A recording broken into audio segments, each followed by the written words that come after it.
Hi hello అండి, అందరికీ నమస్తే. ఈరోజు మనము షోడశ మహాజానపదాల గురించి తెలుసుకుందాము. షోడశ అంటే 16 అని అర్థము. 16 మహాజానపదాలు 2500 సంవత్సరాలకి పూర్వము వెలిసినవి.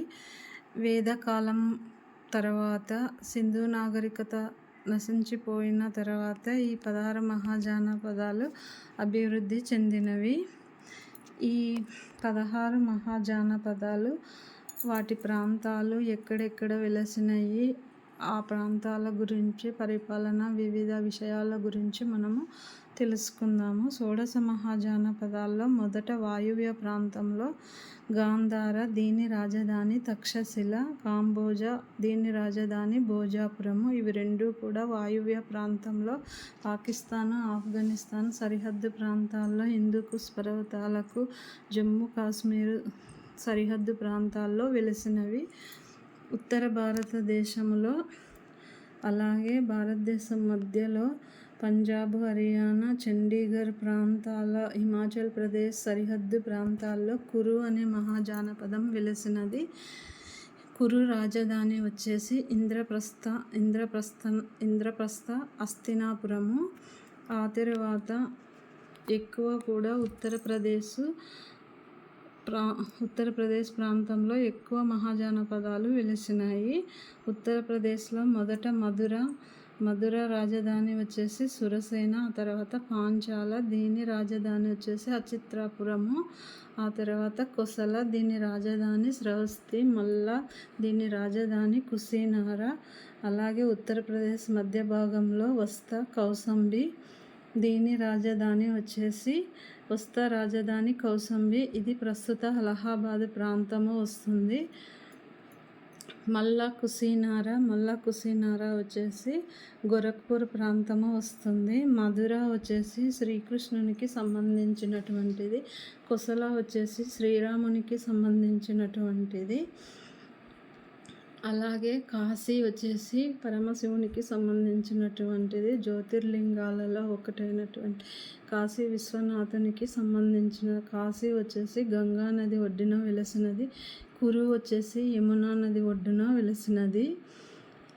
ఇక్కడ వచ్చేసి మధుర వచ్చేసి శ్రీకృష్ణునికి సంబంధించినది. కోసల వచ్చేసి అవధ్, శ్రవస్తి, అయోధ్య, దీని రాజధాని పేర్లు. కోసల వచ్చేసి రామునికి సంబంధించినది. కాశీ వచ్చేసి శివునికి సంబంధించినది. వస్తా కౌసంబి, ఇది వచ్చేసి అలహాబాద్ ప్రాంతము అవుతుంది. మధుర సురసేన రాజధాని. ఆ తర్వాత బీహార్లో 3 మహాజానపదాలు వెలిసినాయి. ఒకటి మగధ.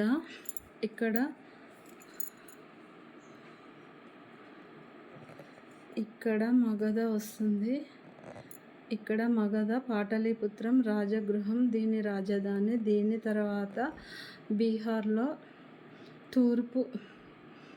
తూర్పు బీహార్లో అంగా, దీని రాజధాని చంపా వస్తుంది. ఆ తర్వాత వైశాలి రాజధాని. ఇది ఉత్తర బీహార్ అవుతుంది. బీహార్ రాష్ట్రంలో 3 మహాజానపదాలు వస్తాయి. కింద వచ్చేసి దక్షిణ బీహార్లో మగధ, పాటలీపుత్రము రాజగృహము, దీని రాజధానులు అంగా, చంపా, ఇది తూర్పు బీహార్ అవుతుంది. వైశాలి, ఇది వచ్చేసి ఉత్తర బీహార్ అవుతుంది. ఆ తర్వాత మనకు మత్స్య వచ్చేసి రాజస్థాన్ ప్రాంతంలో విరాటపురం, దీని రాజధాని. ఇది మహాభారతంలో పాండవుల అరణ్యవాసము చేసినప్పుడు, అజ్ఞాతవాసంలో ఉన్నప్పుడు, పాండవులు అజ్ఞాతవాసంలో ఉండినప్పుడు వీళ్ళు మారువేషాలలో ఈ మత్స్య మహాజానపదమైనటువంటి రాజధాని విరాటపురంలో, రాజు అంతఃపురంలో మారువేషంలో అజ్ఞాతవాసం చేసినారు. ఆ తర్వాత మనకు మధ్యప్రదేశ్లో అవంతి, దీని రాజధాని ఉజ్జయిని. ఆ తర్వాత చేది, సుక్తిమతి, సోతిమతి, ఇది వచ్చేసి మధ్యప్రదేశ్ సంబంధించినటువంటి మహాజానపదాలు. దక్షిణ భారతదేశంలో మనకి ఒకే ఒక మహాజానపదం వస్తుంది, అస్మక, దీని రాజధాని పైథాన్, పోతన్. ఇలా ప్రస్తుత తెలంగాణ రాష్ట్రంలోని తెలంగాణ రాష్ట్రంలోని బోధన్ దీని రాజధాని. ఇది వచ్చేసి మధ్యప్రదేశ్ తెలంగాణ ప్రాంత సరిహద్దుల్లో వస్తుంది.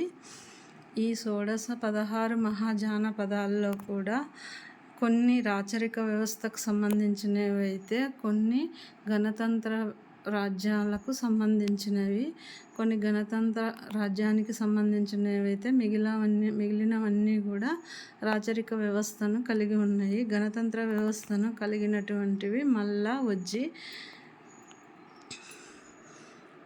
వచ్చేసి ఉత్తరప్రదేశ్కు సంబంధించింది, వజ్జీ వచ్చేసి బీహార్కు సంబంధించింది. ఎక్కువగా రాచరిక రాజ్యాలన్నీ కూడా గంగా మైదాన ప్రాంతంలో సారవంతమైన భూములు ఎక్కువగా ఎక్కడ ఉంటే అక్కడికి ఈ మహాజానపద తెగల సమూహము వెళ్ళి అక్కడే స్థిర నివాసాలు ఏర్పరచుకొని అక్కడ జీవనోపాధి కలిగించుకొని అక్కడే ఎక్కువగా అభివృద్ధి జరిగింది. కాబట్టి ఇనుము వినియోగం కూడా ఉత్తర భారతదేశంలో ఉన్నటువంటి ఈ ఉత్తరప్రదేశ్ పరిసర ప్రాంతాల్లోనే ఎక్కువగా జరిగినది ఇనుము వినియోగము. ఈ సారవంతమైన భూమి కోసమే ఇక్కడ తరచూ ఈ రాజ్యాల మధ్య యుద్ధాలు జరిగేవి. ఈ 16 మహాజానపదాల్లో మగధ అత్యంత సారవంతమైన, అత్యంత శక్తివంతమైన రాజ్యముగా ఆవిర్భవించినది. మగధ, కోసల ఈ విధంగా ఈ రాజ్యాలు ఎక్కువ శక్తివంతమైన రాజ్యాలు.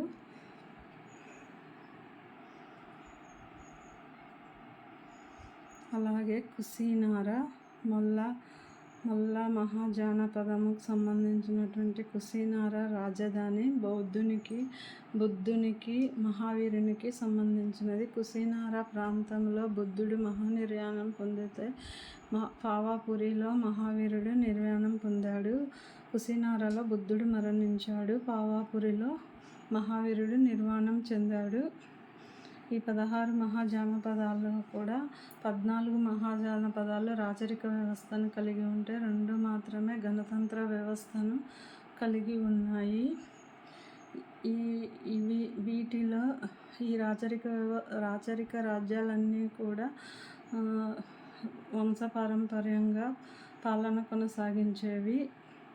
ఈ రాజుకు మాత్రమే విధేయతగా ఉండేవి. ఈ గణతంత్ర రాజ్యాలు మాత్రం తెగల సముదాయము, తెగలోని సమూహంలోని వ్యక్తులందరూ కలిసి నిర్ణయాలు తీసుకోవడము, సమూహానికి ఈ వ్యక్తులంతా కలిసి ఆ తెగ సముదాయంకి విధేయతగా ఉండేవారు. అందరూ కలిసి నిర్ణయాలు తీసుకునేవారు. గణతంత్ర రాజ్యంలో రాచరిక వ్యవస్థలో రాజుదే అంతిమ నిర్ణయముగా ఉండేది.